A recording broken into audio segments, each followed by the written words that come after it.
हे dear students, CA वालों से बात हो रही है। इंटर या फाइनल, अब आप एग्ज़ाम देने जा रहे हैं। नवंबर सुहाना महीना है।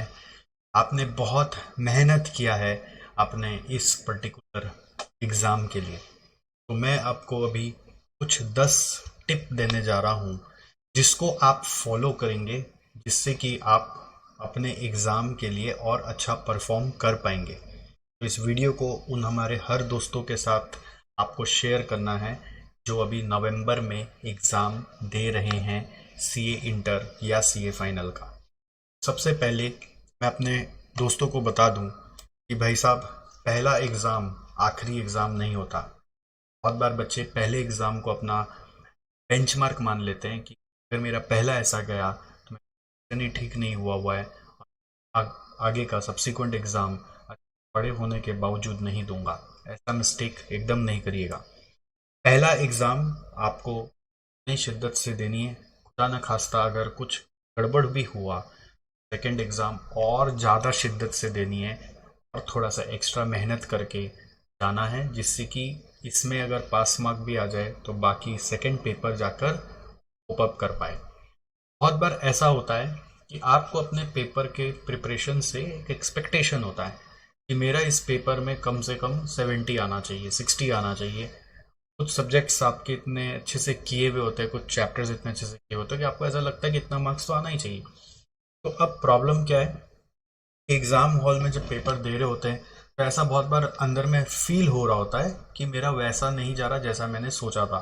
तो आपको लगने लगता है कि आपका परफॉर्मेंस गड़बड़ हो रहा है, बट फैक्चुअली वो परफॉर्मेंस एवरेज से तो बेटर ही जा रहा है, बाकी वो सबसे बेटर ही जा रहा है, बट आपको लग रहा है गड़बड़ हो रहा है। उस डर से आप आगे का एग्जाम के बारे में भी नेगेटिव सोचने लग गए। ऐसा बिल्कुल भी मत करिएगा। फर्स्ट एग्जाम आपका हमेशा ध्यान रखिएगा, जस्ट एक एग्जाम ही है। ये नहीं है कि वो बाकियों का भी बेंचमार्क बन गया है, ऐसा कुछ भी नहीं है। कोई भी एग्जाम किसी भी तरीके का जाए, बट पूरा एग्जाम देना है। जितना सब्जेक्ट आपने तैयार किया है, 4 तो 4, 8 तो 8, पूरा देना है। इस चीज का एकदम ध्यान रखिए, बीच में बैकआउट नहीं होंगे। सेकंड नंबर बात, जब हम एग्जाम देने जाते हैं ना, तो क्या होता है, ये बात आप अपने पेरेंट्स से भी कर सकते हैं। हो सके तो ये वीडियो उनके साथ भी एक बार शेयर करें, उनके साथ बैठ के देखें कि सीए का एग्ज़ाम है, इंटर का एग्ज़ाम है, फाइनल का एग्ज़ाम है।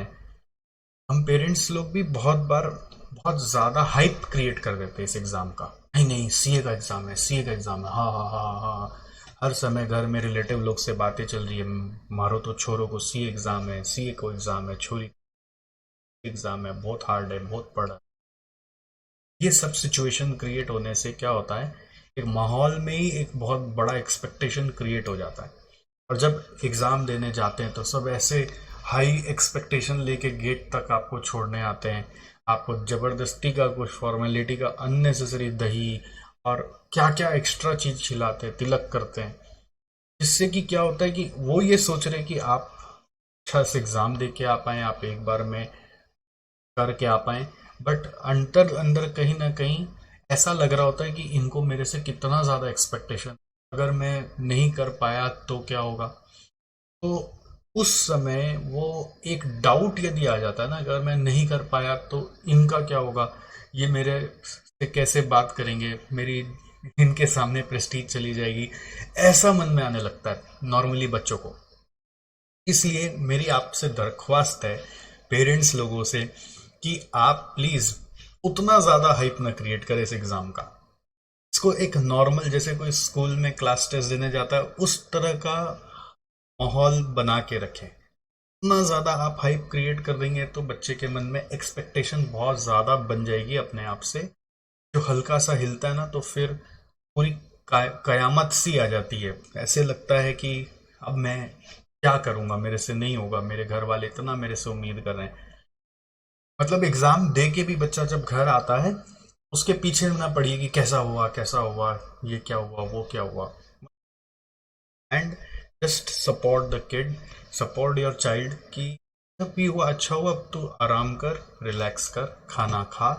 हो सके तो बच्चे के सर पे शाम को वो जब आए तो अच्छे से मालिश कर दीजिए कि वो थोड़ा ज़्यादा रिलैक्स कर पाए और अगले दिन के लिए हिम्मत जुटा जाके अपना एग्जाम दे पाए। कैसा हुआ नहीं हुआ इसके पीछे ना पड़ के आप सिर्फ ये बोले जो हुआ हमें बहुत अच्छा है, हमें बहुत मंजूर है कि तुमने अपना कोशिश किया ही है, हमने तुम्हें थ्रू आउट द पीरियड देखा है, अब तुम बस अगले एग्जाम के लिए तैयार करो। पेरेंट्स से यही उम्मीद है कि आप अपने बच्चे को बार बार इसी चीज़ के लिए प्रेरित करें, और बच्चों से ये उम्मीद है कि कभी भी अपने आप के ऊपर सेल्फ डाउट नहीं क्रिएट करेंगे कि मेरे से होगा कि नहीं, मैं नहीं कर पाया तो इनका क्या होगा, प्रेस्टीज का क्या होगा, फैमिली का क्या बोलते हैं गुडविल का क्या होगा। उतना दूर तक नहीं सोचना, एकदम कैजुअली, जैसे कि मान लीजिए कोई नीचे जाके कोई सब्जी लेने जाते हैं, उतना कैजुअल थोड़ा सा मेंटल फ्रेमवर्क रखना है कि बस कुछ लेने जा रहे लेके आ रहे हैं, हाँ कुछ जगह कुछ साइन करने जा रहे साइन करके आ रहे। It's should be that that easy going, should be enjoyful rather than stressful. It should not create self doubt, rather it should create self confidence कि मेरा तो हो ही जाएगा। हर बार अपने आप को ऑटो सजेशन देना है। ऑटो सजेशन में देखो एक होता है ऑटोमेटेड नेगेटिव थॉट्स, ANT, चीटी लग जाती है हमारे दिमाग को कि हमसे होगा कि नहीं होगा, होगा कि नहीं होगा। नेगेटिव थॉट्स फिर चीटी, जैसे चीटी जब आती है ना फौज लेके आती है, तो नेगेटिव थॉट्स एक फौज लेके आ जाती है। तो फौज नहीं लाना दिमाग में, हमेशा पॉजिटिव पॉजिटिव सोच लानी। थर्ड मैं एक बोलता हूँ मैनिफेस्टेशन, ये एक बहुत गजब का टर्मिनोलॉजी है। इसका मतलब होता है कि अपने अंदर पहले एक छवि अपनी बना लो, छवि विजुअलाइजेशन अपनी क्रिएट कर लो कि आप इस एग्जाम का मार्कशीट होल्ड किए हुए हो जिस पे लिखा हुआ है कि आपके नाम के आगे आपका इस सब्जेक्ट में ये मार्क्स आया हुआ है और आप पास हो गए। और उस मार्कशीट को दिमाग में विजुअलाइज करते रहो जिसमें लिखा हुआ पास पास पास, जो भी आपको मार्क्स चाहिए वो उसमें लिखा हुआ है। और अपने ईश्वर को, अपने भगवान को जिसको आप मानते हो, उनको बारंबार मन में धन्यवाद करो कि आपने ये एग्जाम पास करवा दिया, इसके लिए धन्यवाद। ये मैनिफेस्टेशन होता है। मतलब आपने एग्जाम देने के पहले जो हमारा भगवान है उनको धन्यवाद ही बोल दिया है कि भाई आपका धन्यवाद कि आपने पास करवा दिया। तो वो मॉरल ऑब्लिगेशन में आ जाएंगे कि ये क्या है, तो धन्यवाद इस चीज़ का दे रहा है जो मैंने अभी तक किया ही नहीं। धन्यवाद तो उनको रिसीव करना पड़ेगा और इसके रिसीव के चक्कर में आपको पास करवाना पड़ेगा। ये एक मैनिफेस्टेशन मैजिक की तरह काम करता है। ये आपका सेल्फ कॉन्फिडेंस को भी रिक्रिएट करता है कि आपको विश्वास होता है अपने ऊपर कि हम कर लेंगे। और इनफैक्ट मैं तो कहूँगा कि घर वाले भी बार बार यही मैनिफेस्ट करें कि अपने बच्चे के लिए कि ईश्वर का धन्यवाद है कि उन्होंने हमारे बच्चे को पास करवा दिया। ये ना सोचें कि देखो ये एग्जाम दे रहा है, देखो क्या होगा, देखो कर पाएगा कि नहीं। ये डाउट कृपया पेरेंट्स भी अपने बच्चे हमेशा यही मैनिफेस्ट करें, यही ईश्वर से प्रार्थना करें कि इसका तो हो ही गया है, हम तो बस खाली फॉर्मेलिटी कर रहे हैं। और आप भी बस ऐसे ही सोच के चलें कि हम तो फॉर्मेलिटी कर रहे हैं, मेरा तो पास हुआ हुआ है, मेरा ईश्वर तो मेरे पास कर ही दिया। अगर आपने रीजनेबल प्रिपरेशन किया है और अगर आप प्रिपरेशन किए हैं, मेहनत किए हैं, तो फिर इस मैनिफेस्टेशन से आप ज़रूर पास हो जाइएगा, आपके साथ अनहोनी कम होगा। बट अगर आप प्रिपरेशन ही नहीं किए और जस्ट एग्जाम देने जा रहे फ्लूक में मैनिफेस्ट कर रहे हैं, तो पास होने का उम्मीद ना करें। कर्म पूरा करना पड़ता है विथ मैनिफेस्टेशन। नेक्स्ट देखो, अभी क्या होता है ना, रिटन एग्जाम है, तो हमने ये भी देखा है कि बच्चे ना एग्जाम सेंटर कई बार जानते नहीं है, वो गए हुए भी नहीं है, एड्रेस भी देखा हुआ नहीं है, उनका लोकेशन के ऊपर उतना ध्यान नहीं देते। वो जब घर से निकल रहे होते तब ध्यान देते हैं। तो आप है ना एक बिजी टाइम पे, जब ऑफिस टाइम होता है, तो मतलब पहले एक दिन पहले देख लो गूगल मैप में कि आपके घर से वो एग्ज़ाम सेंटर तक जाने में बिजी टाइम पे, जो आपका नॉर्मल चलने का टाइम है एग्ज़ाम सेंटर के लिए, उस टाइम पे कितना ट्रैफिक होता है, उसमें कितना टाइम लगता है, और उसके भी हिसाब से पहला दिन एटलीस्ट 1 आवर पहले निकल जाना। वहाँ जाके घंटे खड़े रहना कोई प्रॉब्लम नहीं है। अगर आप सेंटर नहीं देखे हुए, नहीं जानते हैं तो, अगर जानते हैं तो कोई दिक्कत की बात नहीं है, तब आप गूगल मैप में देख के, फिर भी मैं बोलूँगा 15-20 मिनट आधा घंटा पहले निकल जाना। और नहीं जानते हैं, नहीं देखा हुआ है, तो 1 घंटा पहले निकल जाना, बिकॉज पहला दिन वो एक और पैनिक बन जाता है, परफॉर्मेंस के ऊपर आँच लगा देता है। नेक्स्ट बच्चों को देखा गया लास्ट मोमेंट पे ना रश करते हैं स्टेशनरीज को लेकर। अब जब एग्ज़ाम देना ही है तो एक पाउच बैग बना लीजिए, फोल्डर बना लीजिए, उसमें अपना एडमिट कार्ड का प्रिंट आउट, ठीक है, अपना पेंसिल, इरेजर, शार्पनर, स्केल और मल्टीपल नंबर ऑफ पेन्स। मतलब ऐसा नहीं कि सिर्फ एक ही पेन लेके जा रहे हैं। जैसे आपको ये पता हो सीए के एग्जाम में ये लोग बोलते हैं ब्लैक पेन ही अलाउड है, तो ब्लैक पेन ऐसा वाला मत लेना जिससे कभी लिखा ही नहीं। थोड़ा सा उस पेन से पहले से लिख लेना जिससे वो स्मूथ हो जाए। और ऐसा एक पेन नहीं लेना, कम से कम 4 पेन लेना। कि एक पेन टूट गया, एक पेन इंक खत्म हो गया, दूसरा चला नहीं ठीक से, 4 पेन हमेशा अपने पाउच बैग में डाल के रखें। कोशिश करना कि चारों पेन एक ही कंपनी का हो। तो नॉर्मली बच्चे तो क्या करते हैं, बहुत बार एक साथ ही 50 पेन खरीद लाते हैं और पूरा एग्ज़ाम उससे निकाल लेते हैं। और कोशिश करो सब एक ही कंपनी का हो, और उसको भी चला चला के देख लेना। एकदम ब्रांड न्यू डाल लेते हो और फिर वहाँ पे जाते हो ना तो कुछ आंसर्स डार्क होते हैं, कुछ आंसर्स लाइट होते हैं, तो वो इंप्रेशन गंदा क्रिएट करता है। कैलकुलेटर जो आपको अलाउड है, साइंटिफिक अलाउड नहीं है। साइंटिफिक ले जाओगे झूठ मूठ का वो लोग रख लेंगे। मेरा एक साइंटिफिक कैलकुलेटर अपने टाइम पे ऐसे ही गायब हो गया, वो रख लिए, फिर बाद में मैं भूल गया, फिर नेक्स्ट डे आया तो कोई दिया ही नहीं, गायब हो गया, लॉस हो गया। तो कैलकुलेटर आप 2 ले जाओ। एक कैलकुलेटर अचानक एग्जाम सेंटर पे नहीं चला तो दोनों वर्किंग कैलकुलेटर होना चाहिए। 2 कैलकुलेटर अरेंज करके अपना पाउच बैग में डाल के रखोगे, ठीक है। तो ये स्टेशनरी की बात हो गई। नेक्स्ट, एग्ज़ाम का जब दिन आ रहा होता है ना, पहला दिन एग्ज़ाम, तो बहुत बार होता है कि नींद नहीं आई होती है। और अगर नींद नहीं आई होती है तो नेक्स्ट डे ऐसे ही बाय डिफ़ॉल्ट प्रेशर हो जाता है, लैप्स होने लगता है कि पता नहीं याद आएगा कि नहीं आएगा। तो it's very important that you slept well. अब स्लीप वेल के लिए देखो, मेरा इसमें वापस आप पेरेंट्स से अनुरोध है कि नींद लाना एग्जाम के समय बहुत मुश्किल काम है। आप खाली इंस्ट्रक्शन देंगे कि सोनू सोनू चिंटू जाके सो जाओ, तो नहीं आता है नींद। वो मोबाइल में घुस जाएगा तो और समय बर्बाद हो जाएगा और नींद आता ही नहीं है। सोच, वरी, टेंशन बहुत होता है। अगर आपके साथ ऐसा है, बहुत बच्चों को होता है कि सोते ही नींद आ जाती है, तो वैसा कोई प्रॉब्लम नहीं है, तो कोई दिक्कत नहीं है। अगर नींद नहीं आती है, मैं वापस ये कहूँगा कि ये एग्ज़ाम जैसे होता है ना सीए वगैरह का, ये सब पूरा परिवार का परीक्षा होता है। इसमें डिग्री जो आती है वो बच्चे की नहीं आती, परिवार में सीए बनता है। तो परिवार का कल्याण होता है, उद्धार होता है, तो परिवार को मिलके चलना है। अब नींद नहीं आ रही है तो हम लोग को वो माहौल बनाना पड़ेगा कि हम ये इंश्योर करें कि घर में टीवी लाउड ना चले। हम ये इंश्योर करें कि हम जाके उसका थोड़ा, अगर है ना, सपोर्ट करें। जैसे कि बहुत मैजिक हमारे इंडियन शास्त्रों से, सभ्यता से चली आ रही है कि अगर चम्पी कर दिया जाए, मालिश कर दिया जाए ना तेल लगाकर, तो अच्छे अच्छे को नींद आ जाती है। थोड़ा अगर हाथ पैर कोई दबा भी दे तो बस नींद आती आती है। मतलब छोटे से बड़े लोगों को थोड़ा अगर पेरेंट्स आप ऐसे सपोर्ट कर दें उसको नींद लाने में कि वो टाइम पे सो जाए, और उसका मोबाइल उठाकर आप बंद कर दें और उसको बोले कि नहीं अब तो फोकस कर आराम से, मैं हाथ पैर सर दबा देता हूँ, दबा देती हूँ, तो उसको नींद आ जाएगी और वो टाइम से सो जाएगा ना। तो उसको जल्दी उठा दे, फिर उस टाइम से सो जाए, 9 बजे सो जाए, मान लीजिए 9:30 तक सो जाए, उसको 4-5 बजे तक उठा दीजिए, 4:30 बजे से उठा दीजिए। और वो अर्ली मॉर्निंग भी उसके साथ आपको थोड़ा कोऑपरेट करना पड़ेगा, उठना पड़ेगा। और आप उठ के उनको थोड़ा चाय, दूध, हॉर्लिक्स जो भी वो पीना पसंद करें, थोड़ा सा कुछ स्नैक्स के साथ अगर मिल जाए तो वो उसको और लेकर आराम से अपना पढ़ाई पे वापस कम बैक कर सकता है और फ्रेश होकर अपना रिवीजन करके जा पाएगा। बच्चा रात में पैनिक कर रहा है, तो पैनिक कर रहे तो डांटने से नहीं होगा उस समय कि इतना दिन तो पढ़ा नहीं अब डांट रहे हो, तो उससे कुछ नहीं होगा। इतना दिन आपने भी तो नहीं डांटा, अब लास्ट में क्यों डांट रहे हो उसको। तो अब पॉइंट है कि अब सपोर्ट करना है।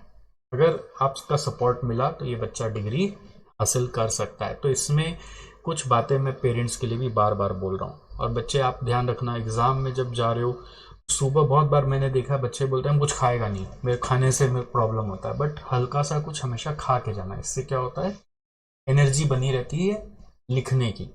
और कुछ मतलब एकदम बस एक पीस ब्रेड खा लिया वैसा नहीं, थोड़ा सा हैवी हो, मे बी एक पराठा खा लिया, ऐसा कुछ कुछ अच्छा फ्रूट्स खा के गया जिससे पेट भी भर गया और एनर्जी भी रहा। तो फ्रूट्स आर मैजिकल, मतलब फ्रूट्स बहुत इफेक्टिव होता है, और थोड़ा और कुछ भी एक्स्ट्रा जिससे थोड़ा फिलिंग भी हो गया कि आप में एनर्जी बरकरार रहे। और पानी पीते रहना है, जब भी एग्ज़ाम देना है अपना पानी का बॉटल अपना खुद लेके जाना है। अगर रास्ता लंबा है तो 2 बॉटल लेके जाना है, 1 बॉटल रास्ते में और 1 बॉटल एग्ज़ाम हॉल के लिए। और एग्ज़ाम हॉल में हर आधे घंटे में थोड़ा सा पानी पीना ज़रूरी है। अगर आप तुरंत, मान लीजिए अभी मैं तो ग्लास में पी रहा हूँ, आप आधे आधे घंटे में थोड़ा थोड़ा पानी पियेंगे ना, तो आपका माइंड में एनर्जी बैलेंस बना रहेगा।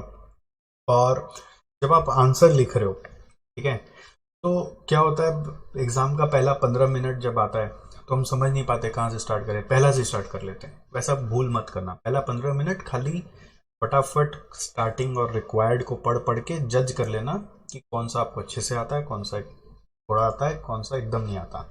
जो बहुत अच्छे से आता है उसको A मार्क कर लेना, जो थोड़ा आता है उसको B मार्क करना, जो नहीं आ रहा है उसको C मार्क करना। और पहले 15 मिनट में कोशिश करना कि स्टार्टिंग और एंड का पढ़ पढ़ के ये मैं ABC आइडेंटिफाई कर लूँ। और फिर स्टार्ट करना हमेशा ए वाले सम से, ए वाले क्वेश्चन से, चाहे वो फर्स्ट पार्ट हो और सेकंड का सेकंड पार्ट हो, कोई प्रॉब्लम नहीं, आप मिक्स कर सकते हो। बट स्टार्ट करना हमेशा जो आता है उससे, इससे कॉन्फिडेंस आता है। ये जब आप अचीव कर लेते हो तो आपको एक अलग लेवल का कॉन्फिडेंस आता है कि मेरा इतना पेपर तो हो गया, बाकी का बचा हुआ है तो मैं कोशिश करूंगा तो हो जाएगा। और लास्टली, आंसर लिखते समय ना बहुत बार फिर से डाउट आना शुरू होता है कि मैं जो कर रहा हूँ वो राइट है कि रॉन्ग है, पता नहीं चल रहा। जज करने लगते हैं अपने आप को, अगर ये रॉन्ग हुआ तो बस धर धर धर धर करके सारा कॉन्फिडेंस टूटने लग जाता है। तो make sure that you don't जज योर सेल्फ कि मैं राइट करूँ कि रॉन्ग करूँ। वो जिम्मेदारी आपकी नहीं है, वो जिम्मेदारी अब एग्जामिनर की है। वो जज करेगा कि राइट है कि क्या है, रॉन्ग क्या है। कुछ कुछ आपको फील होगा रॉन्ग हो रहा है तो भी इग्नोर मानना है, बोले छोड़ो अब आगे हम बढ़ते जाएंगे। और अगर बहुत ऑब्वियस सा कुछ दिख रहा है तो उसको करेक्ट कर देंगे, बट वरी नहीं करेंगे कि मेरा अरे क्या हो गया इसमें। एक आंसर गलत हो गया तो भी कोई बड़ी बात नहीं है, एक आंसर में उतना कुछ परफेक्शन जैसा आप चाह रहे थे वो नहीं आ पाया, कोई बड़ी बात नहीं, आगे बढ़ते जाना है। ये बहुत ज़रूरी होता है एग्ज़ाम हॉल में सेट के लिए। नॉर्मली बच्चे जो मॉक टेस्ट देते हैं ना, उनको ये सब चीज़ का एहसास हो जाता है, बट फिर भी मैं आप लोग को जानता हूँ, आप में से बहुत लोग मॉक टेस्ट दिए नहीं है प्रॉपर सिंसियरली बैठ के। ये सब कॉन्सिक्वेंसेस आपको फेस करने पड़ सकते हैं, इसलिए आपको आके प्रॉपरली बताऊँ। के अलावा अगर आपके कोई सवाल हो तो आप मुझे कमेंट में पूछ सकते हैं, मैं ज़रूर रिप्लाई करूँगा। फॉर द टाइम बिंग अभी इतना सही रखते हैं, आप इसी के बेसिस पे अब आगे जाइए। I wish you all the success for this examination ahead. And एकदम खुशी खुशी मन मिजाज अच्छा रख के, मैनिफेस्ट करके, ईश्वर को जिसको भी आप मानते हो प्रार्थना करके, thank you God because of you I am able to I have been able to pass this exam. सीधा रिजल्ट पे मैनिफेस्टेशन करना है कि मेरा तो पास हो ही गया आपकी आशीर्वाद से, और उस विश्वास के साथ अपना एग्जाम देना कि मैं तो पास हो ही रहा हूँ।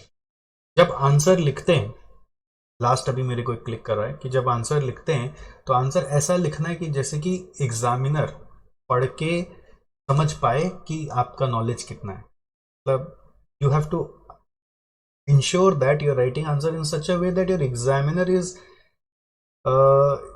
थिंकिंग लाइक कि वाह भैया ये तो बहुत अच्छा आंसर लिखा है, ऐसे ऐसे सोच के कि वो आपकी कॉपी को उठा के रखेगा कुछ समय तक, इससे मैं बाकी कॉपी चेक करता हूँ, बहुत सुंदर आंसर लिखा, बहुत अच्छा आंसर लिखा है। अच्छा ये ऐसा भी होता है, इस तरह से तो मैंने भी नहीं सोचा था। ये जब माइंड में बैठाओगे ना तो आंसर की क्वालिटी एकदम गजब गजब निकल के आएगी, बोलेगा मैं प्रेस करके निकलूंगा। और बाकी तो देखो जो पढ़ा है उसके हिसाब से चलना पड़ेगा। क्वेश्चन पेपर है, प्रैक्टिकल का क्वेश्चन आया तो नया क्वेश्चन आया तो तोड़ तोड़ के लिखना है, ठीक है। ध्यान है ना, एक्टिव रीडिंग सिखाता हूँ मैं आपको, तोड़ तोड़ के चंग चंग उठा के तोड़ के वर्किंग नोट्स बनाते जाना है। और थ्योरी लिख रहे हो तो कीवर्ड्स को पकड़ पकड़ के इलेबोरेट करना है। कीवर्ड्स तो आपने अपने प्रिपरेशन में याद किया हुआ ही है, वो कीवर्ड्स को पकड़ पकड़ के इलेबोरेट करना है। इलेबोरेट अपनी लैंग्वेज में करो बट कीवर्ड्स जरूर मेंशन करने का प्रयास करो। और प्रैक्टिकल जब करते हो जितना तोड़ के करोगे, वर्किंग नोट्स बनाते चलो, उतना आंसर के क्लोज पहुंचते चले जाओगे। एक एक चंक को उठा के, पहला लाइन को उठा के क्या बोला, दूसरा लाइन को उठा के क्या बोला, तीसरा लाइन को उठा के क्या बोला, एक पैराग्राफ में क्या बोला, ऐसे चंक चंक से जाओगे तो हर सम टूट टूट के सॉल्व होता जाएगा, आपको अपने आप सब याद आता जाएगा। ठीक है, अगर एग्जाम के पहले हो सके, पॉसिबल हो, तो एटलीस्ट 2-3 क्वेश्चन इस तरह से प्रैक्टिस करना, जैसे कि एकदम कुछ एग्जाम ही देने जा रहा हूं, कुछ 2-3 सम प्रैक्टिकल का और 2-3 आंसर थ्योरी का प्रैक्टिस कर लेना एक दिन पहले, इस तरीके से जैसे मैंने आपको बोला, तो आपका हाथ भी खुल जाएगा, हाथ भी खुल जाएगा। और जब रिवाइज करते हो, अगर कोई कारण से पूरा रिवीजन नहीं भी हो पाया, कोई कारण से नहीं हो पाया, तो परवाह नहीं करना, एग्जाम देने जाना ही है, नहीं हो पाया नहीं हो पाया, क्योंकि हो सकता है उसको पहले कभी पढ़ा होगा तो एग्जाम हॉल में वो ऑटोमेटिक याद आ जाएगा। डरना मत, इससे आ गया तो मेरा क्या होगा, अगर ऐसे सोचोगे तो वो सच में आ जाएगा और फिर आपका कुछ हो ही जाएगा। ऐसा नहीं सोचना है, मतलब जो नहीं पढ़ पाया उससे भी आ गया तो उससे भी लिख लेंगे, ऐसा सोच के आप अपना एग्जाम हॉल में जाएंगे। ठीक है, I hope this helps and wish you again all the best.